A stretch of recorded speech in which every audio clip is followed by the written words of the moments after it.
The morning of December 1st, 1948, began like any other along Somerton Beach, a quiet suburb of Adelaide, South Australia.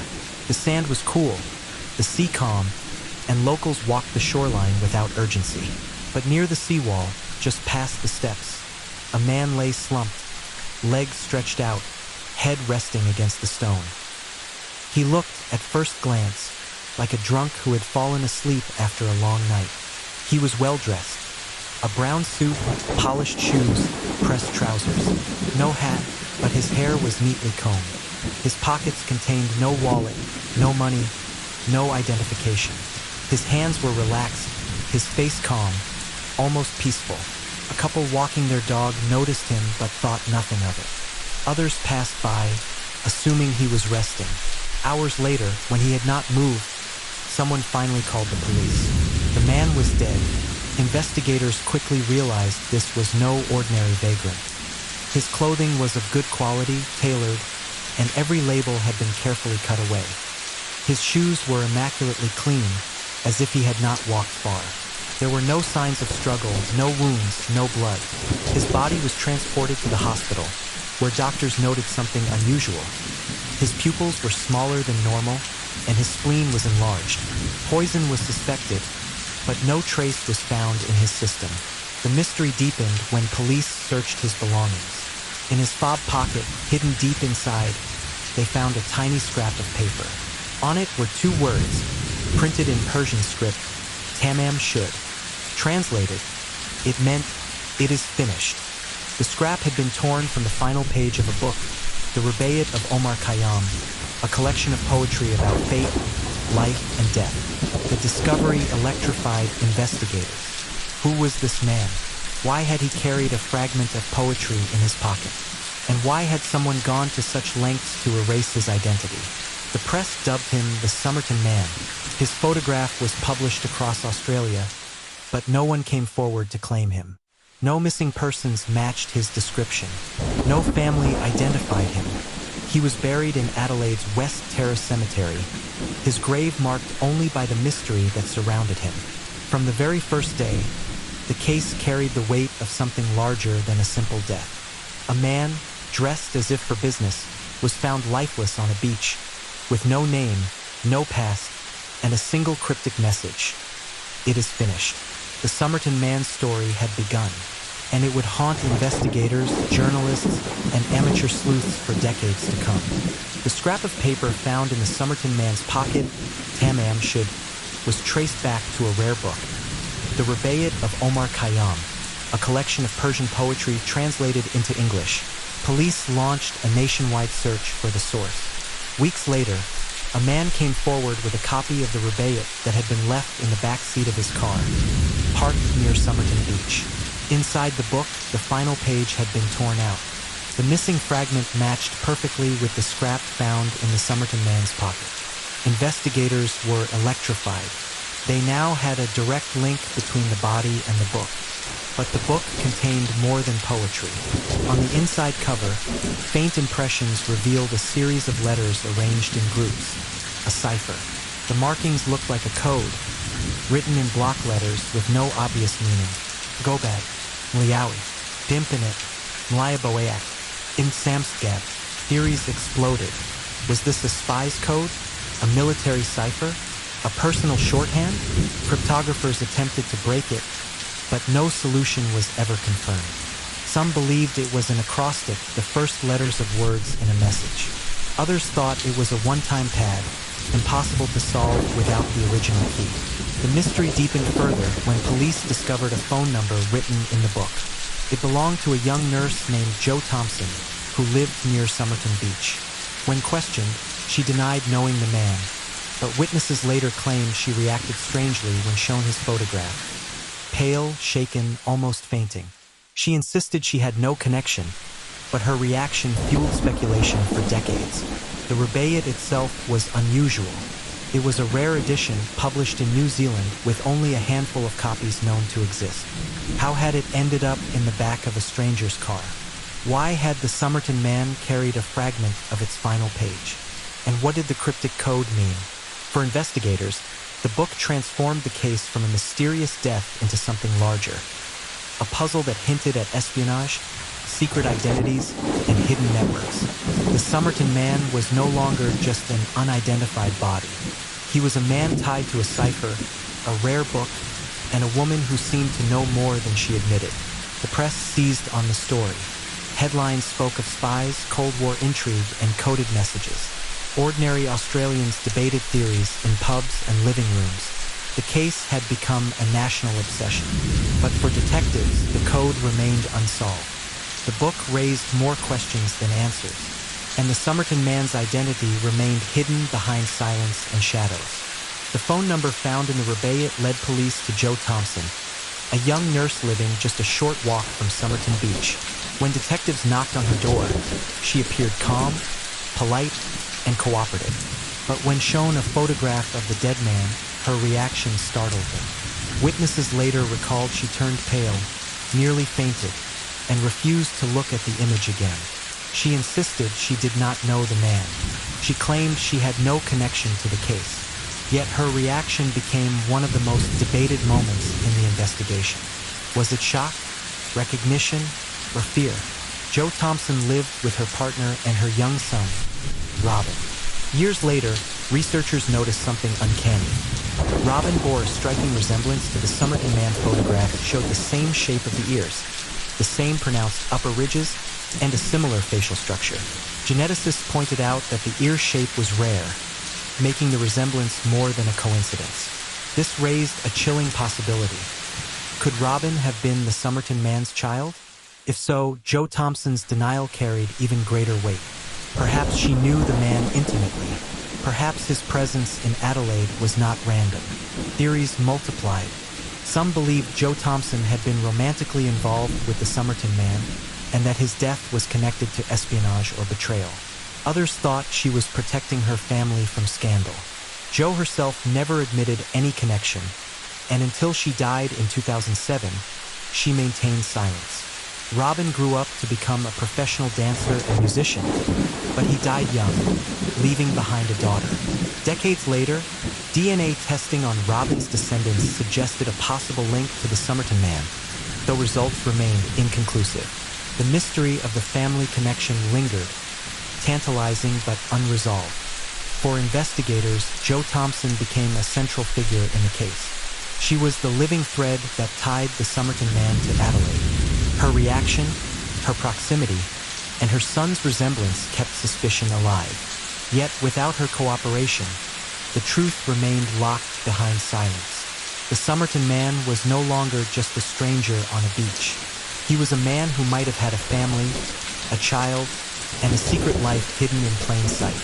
And Jo Thompson carried that secret to her grave. By the early 1950s, the Somerton Man case had already drifted far beyond the boundaries of a simple, unexplained death. The strange clues, the removed clothing labels, the rare Rubáiyát, the coded letters, the hidden scrap of Tamám Shud, all pointed towards something deliberate, calculated, and secretive. And in a world entering the Cold War, one theory began to dominate the public imagination: espionage. Australia, like much of the world, was caught in the rising tension between Western nations and the Soviet Union. Intelligence agencies were expanding, covert operations were increasing, and Adelaide, quiet, coastal, unassuming, was home to several sensitive military and research facilities. It wasn't long before journalists and investigators began asking whether the Somerton Man had been a spy. According to reporting from ABC News, speculation about a Soviet connection persisted for decades, with many believing the man could have been involved in intelligence work during the early Cold War. The idea wasn't far-fetched. His appearance, his physical fitness, and the deliberate removal of identifying labels all matched known spy tradecraft of the era. The cipher found in the Rubáiyát only fueled the fire. Cryptographers struggled to decode it, and some believed it resembled the structure of a one-time pad, a method used by intelligence agencies because it was nearly impossible to break without the original key. The lack of poison detected in his system also raised eyebrows. Some speculated he may have been killed using a rare or untraceable toxin, the kind used in covert operations. The Smithsonian magazine later noted that theories ranged widely. from Soviet spy to jilted lover, but espionage remained one of the most persistent explanations for his mysterious death. The secrecy surrounding the case, the lack of identification, and the strange behavior of key witnesses all seemed to point toward a hidden world beneath the surface. Even Jo Thompson, the nurse whose number was found in the book, became entangled in these theories. Her reaction to the photograph, her proximity to the beach, and her refusal to speak openly about her past led some to believe she may have had connections to intelligence circles. Whether fair or not, her silence only deepened the mystery. For decades, the spy theory remained one of the most compelling narratives surrounding the case. It explained the coded message. It explained the erased identity. It explained the calm, deliberate posture of the body on the beach. And it explained why no one ever came forward to claim him. But like every theory in the Somerton Man case, it raised as many questions as it answered. Was he a spy? Was he killed for what he knew? Or was the truth something far more personal and far more tragic? The answers remained elusive, and the Somerton Man's identity stayed locked behind layers of secrecy, speculation, and silence. When the Somerton Man's body was taken to the Royal Adelaide Hospital, the pathologist, Dr. John Burton Cleland, immediately noticed something unusual. The man appeared healthy, athletic, and well-groomed. There were no signs of violence, no bruises, no defensive wounds. His face was calm, almost serene, as if he had simply fallen asleep. But inside, the story was different. The autopsy revealed an enlarged spleen, roughly 3 times its normal size, and congestion in several organs. His stomach contained the remains of a pasty meal, possibly a meat pie, but nothing that pointed clearly to poison. Yet the pattern of internal congestion strongly suggested he had been poisoned, even though no toxic substance was detected in his system. This contradiction became one of the most haunting aspects of the case.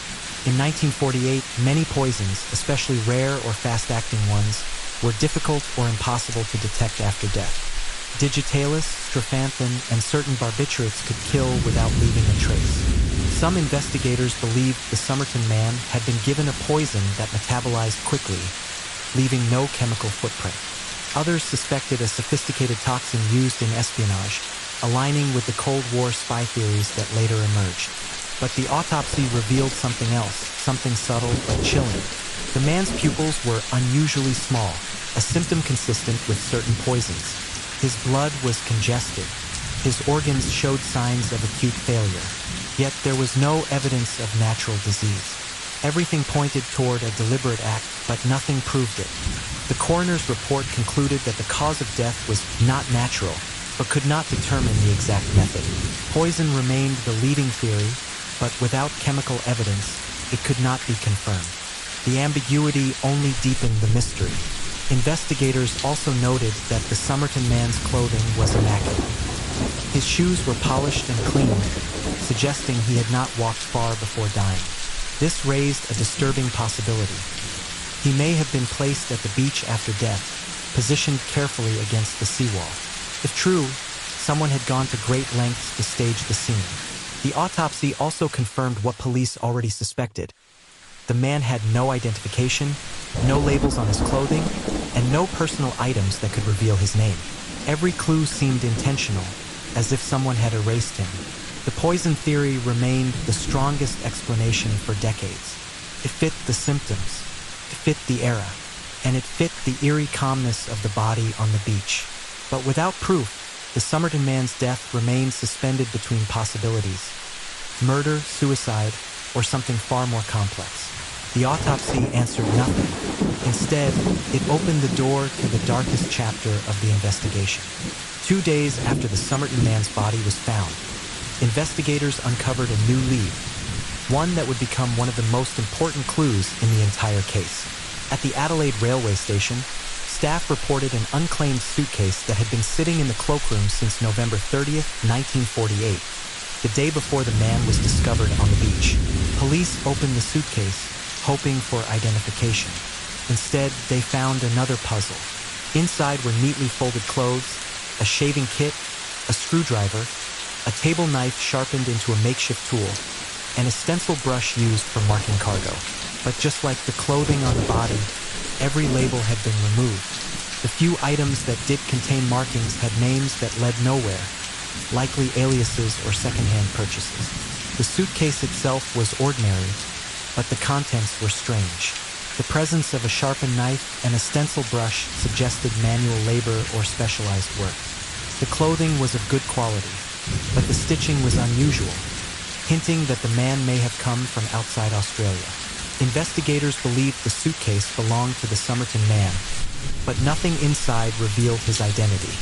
One item stood out: a coat stitched with a feather stitch technique not used in Australia, suggesting it had been tailored in the United States or Europe. This supported the theory that the man had traveled internationally before arriving in Adelaide. The suitcase also contained an orange thread not sold in Australia at the time, the same thread used to repair the Somerton Man's trousers. This was the strongest link between the suitcase and the body. Still, the mystery deepened. Why would a man remove every label from his belongings? Why carry tools that looked improvised?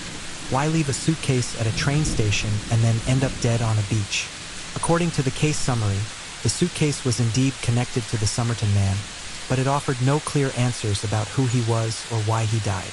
Instead, it added another layer of intrigue. A man traveling under no name, carrying tools that suggested a trade, yet dressed like a businessman. The suitcase also hinted at his movements.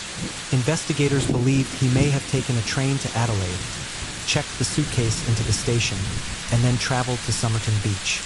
But what happened between the moment he left the station and the moment he died remained unknown. The suitcase was supposed to solve the mystery. Instead, it became another unsolved chapter in a case already overflowing with questions. The Somerton Man had arrived in Adelaide with a suitcase, a book of poetry, and a secret. By the time he was found on the beach, all he carried was a scrap of paper that read Tamám Shud. It is finished. But for investigators, the story was far from finished. As weeks turned into months, the Somerton Man's photograph circulated across Australia, then across the world. Newspapers printed his face, radio stations described his features, and police departments in multiple countries compared him to their missing persons lists. Yet no one stepped forward. No family claimed him. No friend recognized him. The mystery deepened. Investigators compared his fingerprints to national and international databases. Nothing matched. They checked dental records, a method that often identifies even long-lost individuals. Again, no match. The man seemed to exist outside every system, every registry, every archive. According to the case summary, the Somerton Man remained unidentified for decades, despite global efforts to match him to missing persons. His face became one of the most recognized unidentified profiles in forensic history, yet he remained a ghost. Police reached out to the United States, the United Kingdom, and several European countries. They contacted shipping companies, military bases, and immigration offices. They even checked with intelligence agencies, hoping for a classified file or a quiet confirmation. Nothing came back. Theories multiplied. Some believed he was a traveler who had cut ties with his past. Others thought he was a spy whose identity had been deliberately erased. A few suspected he was a man running from something or someone who finally caught up with him. But the most unsettling possibility was the simplest. He may have been a man the world had already forgotten. The global search revealed something else, something that made the case even stranger. No one matching his description had been reported missing anywhere in the world. Not a single country had a record of a man who looked like him disappearing around 1948. It was as if he had appeared in Adelaide out of thin air. Investigators also explored the possibility that he had used an alias. The suitcase found at the train station contained clothing with names stitched inside, but none of those names corresponded to real people. They were dead ends, false identities perhaps, or second-hand garments purchased to obscure his past. The search for his identity became one of the longest-running forensic investigations in Australian history. For more than 70 years, the Somerton Man remained a symbol of the unknown, a man with no name, no past, and no traceable origin. It wasn't until decades later, with the rise of genetic genealogy, that researchers would finally uncover a breakthrough. But in 1948, investigators were left with nothing but questions. Who was he? Where did he come from? And why did no one, anywhere, report him missing?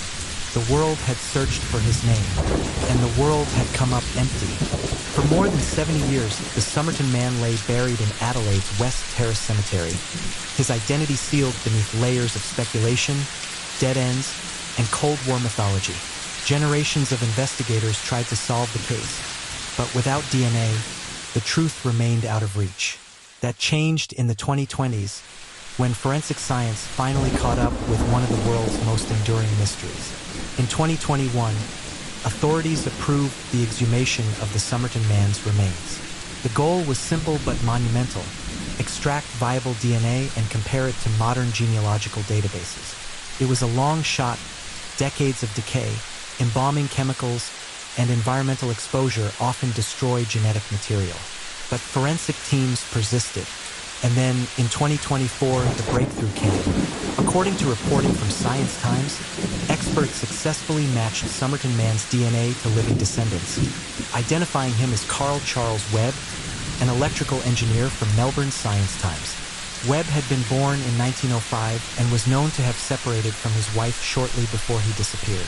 His family never reported him missing, which explained why no one came forward in 1948. The revelation stunned the public. After decades of theories, spies, assassins, secret lovers, the Somerton Man turned out to be an engineer, not a covert operative. But the identification raised new questions. Why had Webb traveled to Adelaide? Why did he carry a torn page from the Rubáiyát? Why were all the labels removed from his clothing? And most importantly, how did he die? DNA answered the question of who he was, but not why he ended up dead on Somerton Beach. Some researchers suggested he may have been struggling emotionally after separating from his wife. Others believed he may have been involved in underground gambling or electrical work that brought him into dangerous circles. A few still clung to espionage theories, arguing that the coded letters in the Rubáiyát and the unusual items in his suitcase pointed to something more than a domestic dispute. But the DNA evidence was clear. The Somerton Man was Carl Webb, an engineer whose life had quietly unraveled before ending mysteriously on a cold Adelaide beach. The exhumation closed one chapter of the case, the question of identity, but opened another. If Webb was not a spy, then what explains the cipher? The missing labels? The strange tools in his suitcase? The connection to Joe Thompson? And the scrap of Tamám Shud hidden in his pocket? The truth, it seemed, was still out of reach. The Somerton Man finally had a name, but his story remained unfinished. When investigators first discovered the strange sequence of letters written inside the Rubáiyát, they believed it might be the key to unlocking the Somerton Man's identity. The code, 5 lines of seemingly random letters, looked deliberate, structured, and purposeful. For decades, cryptographers, intelligence analysts, mathematicians, and amateur sleuths attempted to break it. No one succeeded, but after the 2024 DNA breakthrough identifying the Somerton Man as Carl Charles Webb, the cipher took on new meaning. If Webb was not a spy, then what was this code? Why did he write it? And what did it mean? The cipher, as documented in the case summary, appeared as follows: Gobad, Mliawi, Dimpanit, Rubáiyát, Samsgab. At first glance, it resembled a one-time pad, a method used by intelligence agencies during the Cold War. But with Webb identified as an electrical engineer, not a covert operative, researchers began to reconsider. One theory suggested the letters were acrostics, the first letters of words in a poem, a message, or even a personal note. Another theory proposed they were shorthand for horse racing bets, a hobby Webb was known to enjoy.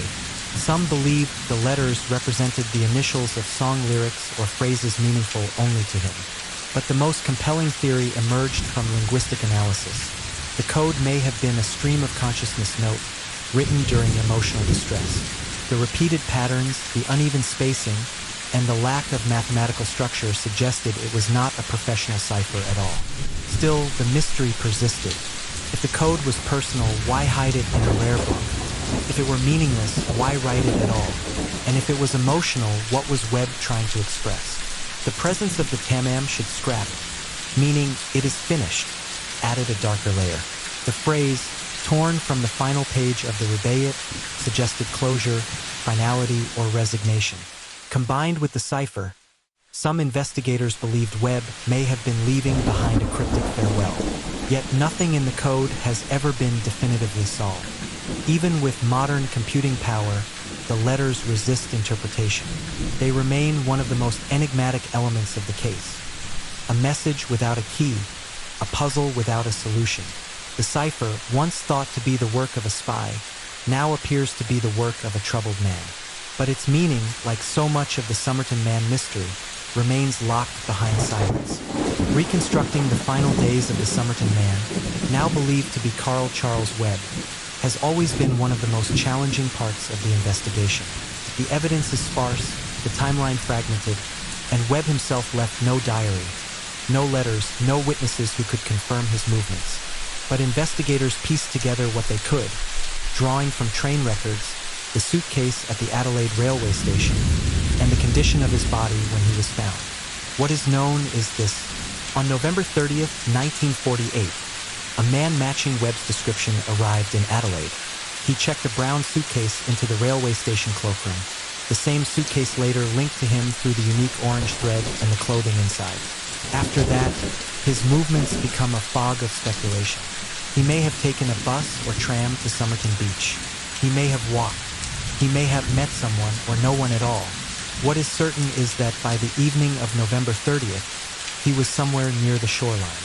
Witnesses later reported seeing a man lying against the seawall that night. Some thought he was drunk. Others thought he was asleep. No one approached him. No one checked on him. And by dawn on December 1st, he was dead. The autopsy revealed no signs of violence, no struggle, no external injuries. His posture: legs stretched out, feet crossed, head resting gently against the wall, suggested he had simply drifted into unconsciousness and never woken up. But internally, his organs told a different story. Congestion, an enlarged spleen, and symptoms consistent with poisoning. If Webb had taken his own life, the Tamám Shud scrap, meaning it is finished, could have been a final message. If someone else had poisoned him, the calmness of his body suggested he never saw it coming. But the most haunting detail is this: no one reported him missing. Not his estranged wife, not his siblings, not his friends. No one. This silence allowed him to vanish into Adelaide unnoticed and die unnoticed. Some investigators believe Webb traveled to Adelaide to find his estranged wife, who had moved there after their separation. Others think he may have been fleeing personal or financial troubles. A few still argue he was meeting someone connected to the Rubáiyát, perhaps Joe Thompson, whose phone number was found in the book linked to him. But nothing in the official record confirms any of these theories. The final days of Carl Webb remain a blank space.